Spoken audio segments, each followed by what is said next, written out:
and where underage kids could just maybe buy a drink. Never happened. But in any event, this country I know about, the East Side, where I had relatives, and the West Side, where I had more relatives, and Brooklyn, where I had relatives and could never find them.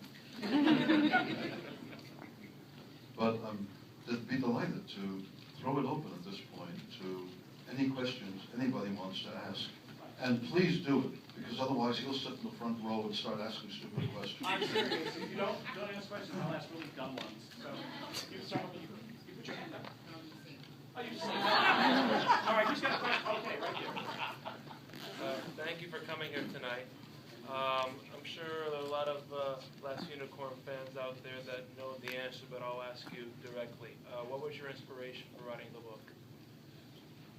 It doesn't matter how often I've told this, it still surprisingly remains true.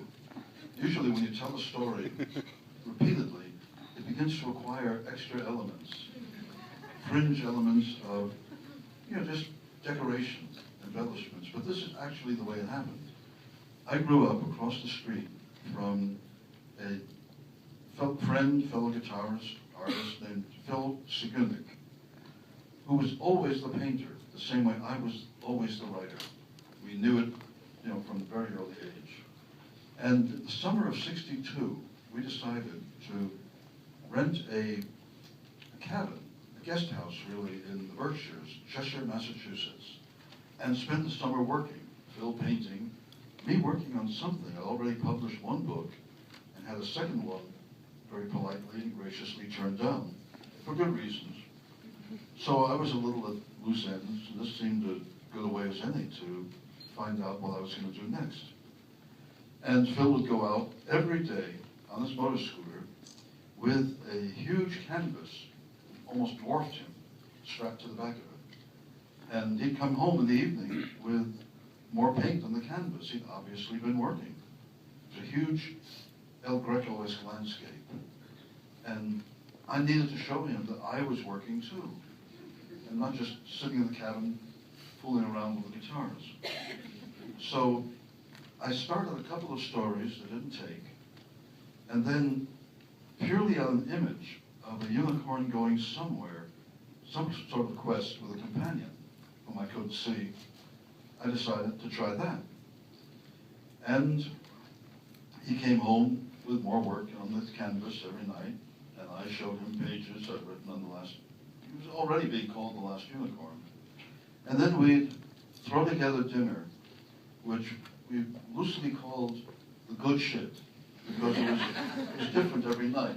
It started with a basis of rice-a-roni, which we discovered, and the rest was whatever was in the fridge. And then we'd sit up till midnight or 1 or 2 in the morning playing guitars. We talked about that.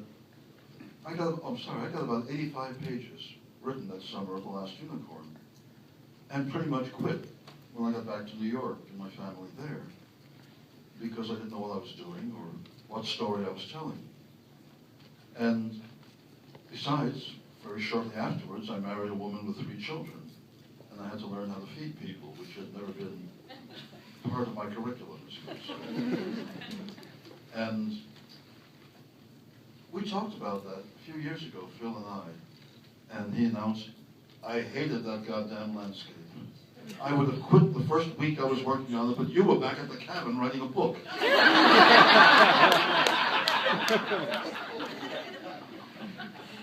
So there we are with that one. They need to see you too. Just gradually spin it. While he's rotating, commercial. Downstairs we have a book called Sleight of Hand, and in it is a story called The Rock in the Park, which is actually a story about him and Phil as teenagers in the Bronx having a rather amazing experience. Commercial over. Questions there?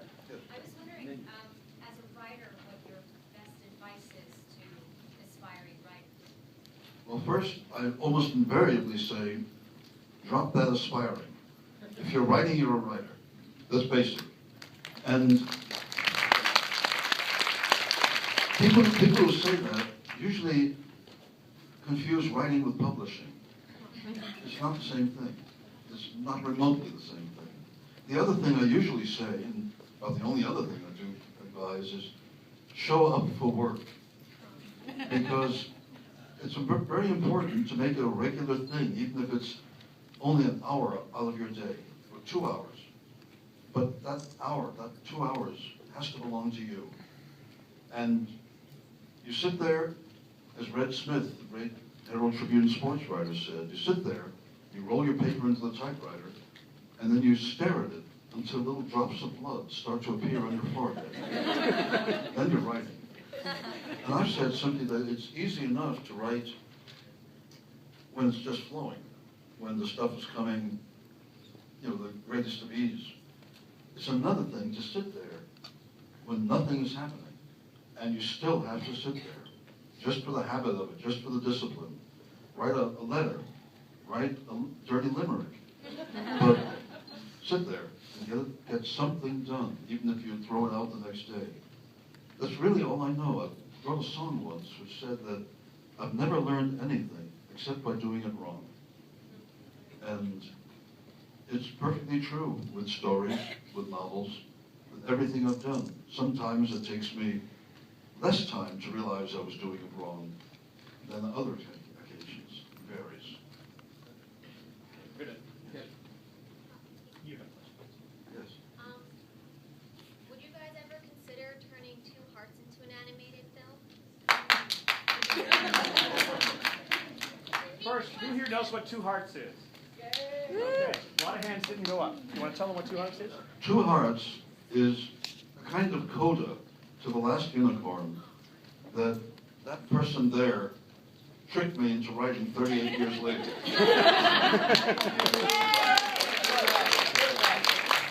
I had such a dreadful time with that book, I didn't want ever to go back there again. And as it turned out, it's a story told by a 9.5-year-old girl who simply turned up in my head with a quest of her own to go on that brings her into contact with a few characters from The Last Unicorn. The problem, well, first, that one, unlike The Last Unicorn, that one came out in one smooth burst. Sort of the way my son was born, just plopping into the world after about 25 minutes of labor. It was kind of like that with Two Hearts. And it will be its own graphic novel. That is happening, that will happen. And I would love it, of course, if it were to make a movie of any sort. I'd be thrilled. But the problem, what I got stuck with was that, as Connor said afterwards about that 9.5-year-old girl, you're going to have to give her her own book. Yeah, I will. She's too good a character. When somebody shows up in your head like that and announces herself, you have responsibilities. So I'll probably pick her up when she's about 17, go from there, but I do think you'd like the story.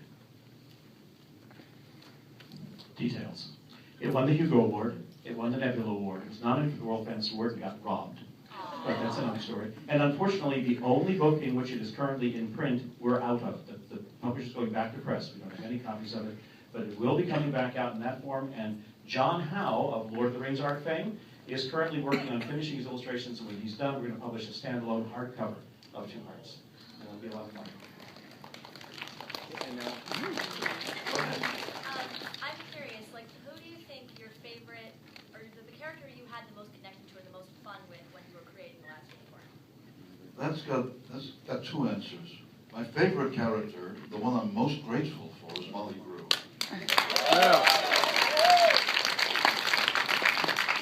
I don't know where I got her. I was still in my 20s working on that book. I started when I was 23. And I was too damn young to understand Molly, and yet somehow I did.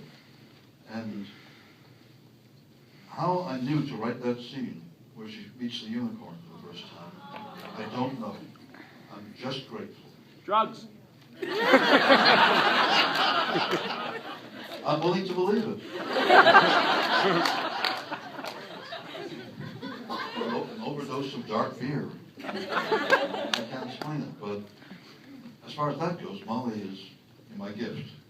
The one who's closest to me, and all the characters are close to me in one way or another, but the one who's most a sketch of the inside of my head, at least at 23, is the butterfly. Without question. We are planning to publish in a collection, a book that will be called The First Last Unicorn and Other Beginnings. There will be a section called the Butterfly Decodexed, in which I will try to line out there everything that went into the original butterfly speech in the book, from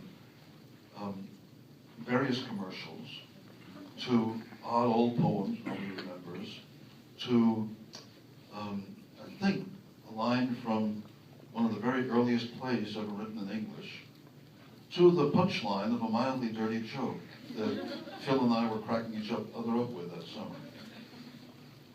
That would be all written out. It should have been a long time ago, but there were some I've forgotten. I hope they come back when I'm staring at the speech again. So let's get a question from this side. Oh, hand the shot up back there. Go. Yes, you. In your opinion, what do you think it is about The Last Unicorn that has made it so successful and so well known? What do you think it has that makes a difference? Lord, I wish I could tell you. I can make guesses, but I don't really know. I know that at New York Comic Con, a young woman who came up to me began to cry and couldn't stop. And I took her aside, held her until she stopped crying, and she told me that she was Korean American. That is, she'd been adopted by an American family she loved. But what got her and kept plaguing her was the unicorn's search for her own people. And I held her and told her, she knew exactly the line when the butterfly says, "You can find your people if you are brave." I told her I had stolen that line from a poet named Margaret Whittemore, whom nobody but me remembers. Margaret Whittemore was the first American woman to win a Pulitzer Prize for poetry. And in one of her poems, there's a recurring line, "And I could find my own people if only I were brave." I stole it instantly and used it for the butterfly without question. But I've never told anybody except this young woman about it. So you're all sworn to secrecy. Good luck with that. When you were done with the manuscript, did you know what you had? Like, did you have a feeling of what was going to come? What I had was a migraine. I didn't hate the thing, but I was disgusted. I had a good idea, I felt, and screwed it up. I invented interesting characters and not given them anything to do as far as I could see. It took me about a year and a half before I decided I could live with it. And the only person who called it was the guy it's dedicated to, Robert Nathan, who didn't even notice when I sent him the manuscript that it was dedicated to him. He read right past that, and he called me, having read it, to say, "You're going to be stuck with this book the way I'm stuck with Portrait of Jenny." Some of you may know the movie. Well, Portrait of Jenny overshadowed every one of the 40 other books Robert ever wrote. He said, "You watch, check the obituaries when I die. It'll say Robert Nathan, author of Portrait of Jenny and many other books, died." And that is exactly the way it worked out. I checked. We were friends for 20 years. He was a great influence on my work. But he was the only one who predicted this is going to be the book people know who don't know that you ever wrote anything else. He lived into his 90s, long enough to remind me that he called it. Yes. You having written both the book and the screenplay for the movie, what were the biggest challenges of converting the work that you wrote into a visual medium that could be expressed, which could possibly be a few paragraphs in the book with only a few seconds on screen? Well, one of the things you learn when you're writing screenplays, and I've done some of that before, is that you have to find substitutes for words sometimes. You have to make the camera your narrator, because you don't get to be a voiceover and comment on the movie as you're writing it. You find different ways, sometimes substitutes for words, sometimes it's the look of a character. I wrote a television movie once which had James Earl Jones in it. And after watching him in rehearsal for a while, I started taking lines out because he didn't need them. You looked at those eyes and you knew what the character was feeling.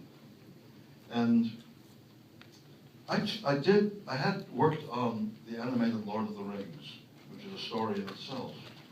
So I knew something about animation, which is that it wants to move. It wants to be animated. It doesn't like to sit still for backstory.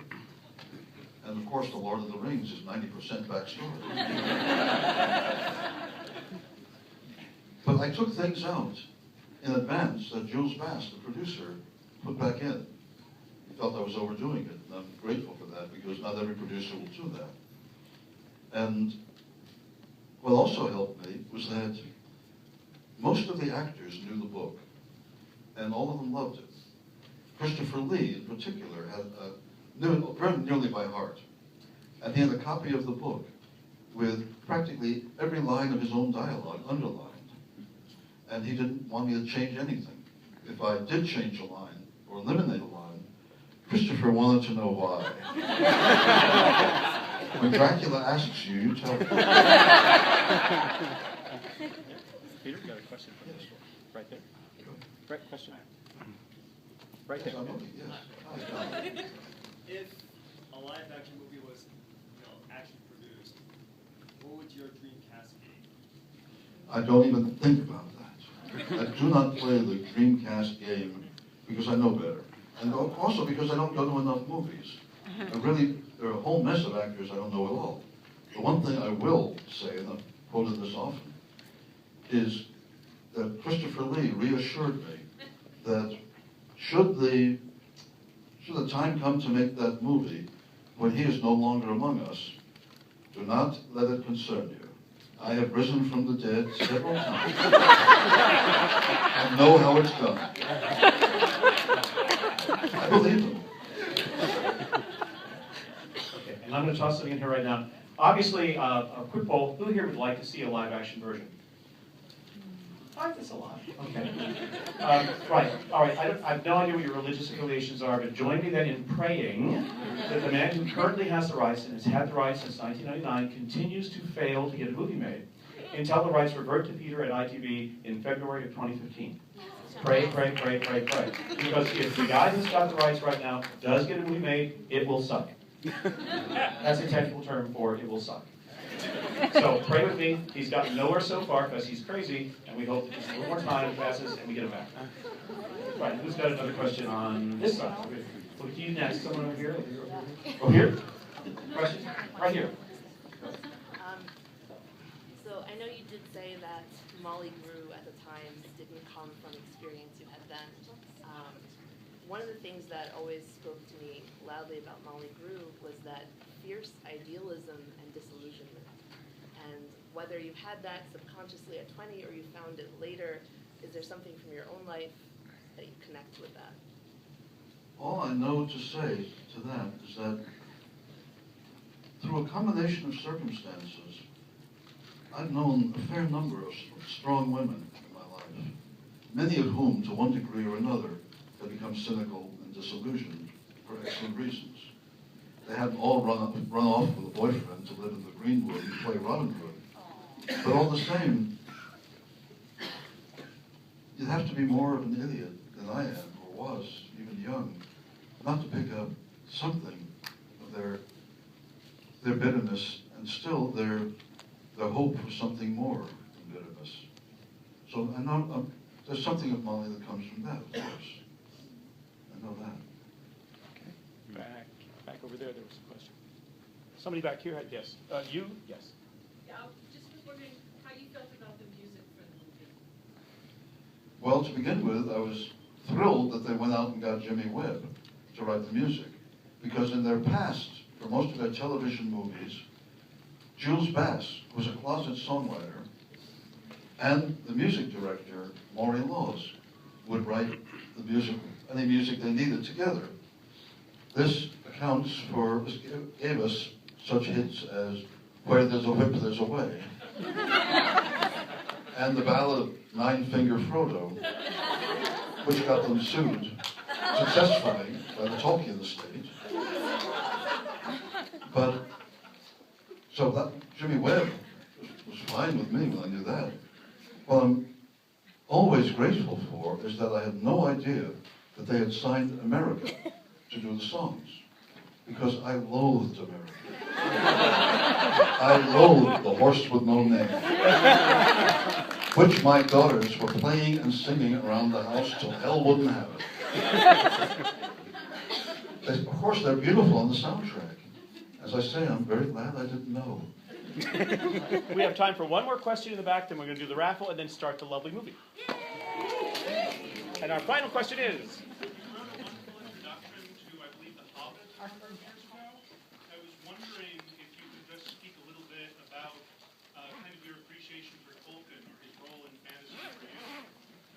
This is a very odd thing, because I'm always bracketed in publicity statements with Tolkien and C.S. Lewis and Lewis Carroll, all of whom I admire to one degree or another. I discovered Tolkien in college. I've been looking for him for 5 years because I read W.H. Auden's review of The Lord of the Rings in the New York Times in 1954, when I was 15. And I thought, that sounds cool, I'd like to read that. But I couldn't find it. You couldn't find Tolkien easily in those days. I didn't find him until 1958. And I found The Lord of the Rings in the Carnegie Library in Pittsburgh, where I was going to school. And I took all 3 books back to my room with me and disappeared for 3 days. My roommate, bless him, ran a kind of pizza delivery train. But having read it, and I do remember this, I thought consciously, that's a one-shot. That's one of a kind. It's a marvelous work, and I will do everything I can not to write that. I may have been one of the few fantasy writers of my generation who went out of his way not to imitate Tolkien. And I had enough people I was trying to imitate at the time. I didn't need Tolkien. So the one thing I did get into The Lord of the Rings, into The Last Unicorn rather, was Tolkien's way of distributing and scattering songs and poetry through his work. I like that. I like doing that, and I thought I'd like to do that. And that's how come there were songs in The Last Unicorn, which I remember as the only truly enjoyable part of writing that book. I do like to write songs. But I'm asked that question often. And in my time, I've gotten letters in Elvish by people who are convinced I can read it. I'm thought of as an expert on Tolkien, which I am not, despite having written forewords for The Lord of the Rings and for the Tolkien reader. I'm not an expert in Tolkien at all. And as far as influence goes, there are a couple of small books by James Thurber, The White Deer and The 13 Clocks, which I thought was children's books, and which influenced me far more than Tolkien ever did. Just how things work. All right, and with that.